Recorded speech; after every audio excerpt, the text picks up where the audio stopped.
Hey Ranger fans, we're here with Coach Sullivan, special teams coordinator, after the 4th day of fall camp.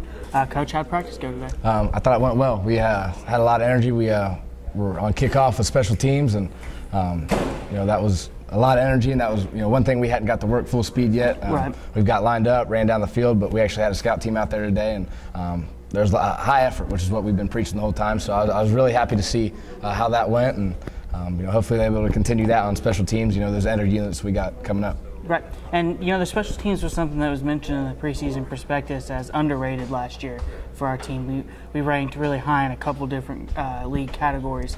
You talk about the process of getting, because there's a lot of moving parts out for special teams. There's a lot of different guys that get on the field that have other duties on offense and defense. So talk about how important it is to get those things down, in fall camp before the game starts, so that everybody's on the same page, because special teams sometimes can mean the difference in a win and a loss. Yeah, absolutely. We had a long, about an hour-long session last night with special teams, just getting those guys, where am I at on the depth chart? Mm-hmm. How are things going to flow in the game with substitutions? We got a couple guys out that I left on the depth chart, so guys that were behind them, they had to know, where am I at? Who am I backing up? Right. So we got some good work last night, and right now, being only the 4th practice, we're still trying to find out who can play. Yeah.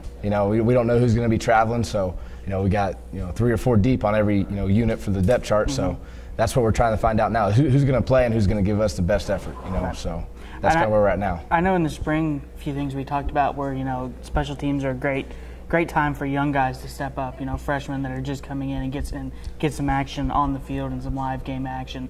Has that been a trend that's continued this fall? Have you seen some? I know it's early in camp, but have you seen a couple new faces that maybe you didn't even expect to step up and get some time in some capacity for special teams? Yeah, Trey Merritt's the first one that comes to mind. He's a transfer. Okay. And he ran down on kickoff and was ahead of everyone by 6-7 yards. So he came off after and said, "Coach, I love kickoff. If there's one thing I want to do here, I want to be great on kickoff." And being a special teams coordinator, you don't get a whole lot of guys that come up to you and say, "I want to be great on a certain special teams unit." So. Right.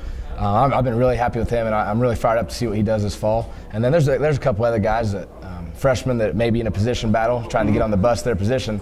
And we've explained to them that, hey, special teams, that's what it's going to come down to. If it's you and another guy, who's going to do more for us on special teams? Right. So there's a couple guys that they're definitely giving us some good effort, and I look forward to kind of narrowing that list down here in the next week or so. Right. Another thing we talked about was on a kickoff return, trying to find a complement for Horatio on the kickoff return. Have you had a couple guys that have stepped up throughout camp, and maybe some names that you're looking at that, once again, maybe you didn't expect, whether it be somebody from last year's team or a newcomer? Yeah, Miles Mitchison is he showed up this summer and he ran really well. So I think we're going to give him a couple looks back there. Deshaun Gordon, he is our punt returner, so right. We're going to throw him out there and see what he can do.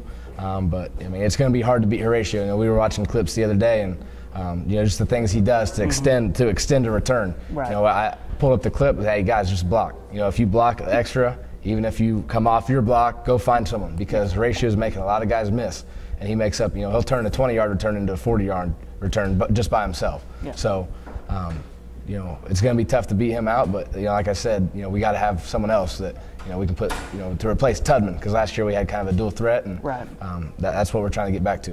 Right. And then as fall camp's gotten underway here, what are some of the things that what's kind of the message that you've been preaching to the special teams, and you're going to keep preaching throughout fall camp as we move forward, just from a special teams aspect? Yeah, effort and physicality is another thing that we preach. Those guys get excited because we've done a great job here of making special teams fun. Right. Those guys get excited to go do that stuff.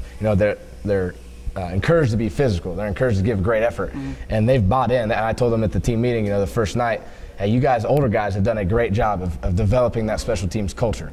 Of our best players play on it. They give great effort. It's not an off play. Right. And I think there's other, you go play a team, they may not feel that way. That may be a play off for those guys.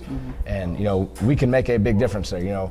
On punt, we've recovered I don't know how many fumbles the last 2 seasons. And that's just, that's all effort. And we pause the film, and we got 6-7 guys around the returner, and they don't have anyone on their team within 10 yards. Right. And that's just a pride factor to me. And that's a huge momentum swing, especially absolutely. at certain points absolutely. in the ball game. Well, Coach, great job last year. We're looking forward to seeing what the special teams have to offer for this season. Appreciate your time. Thank you. Yep.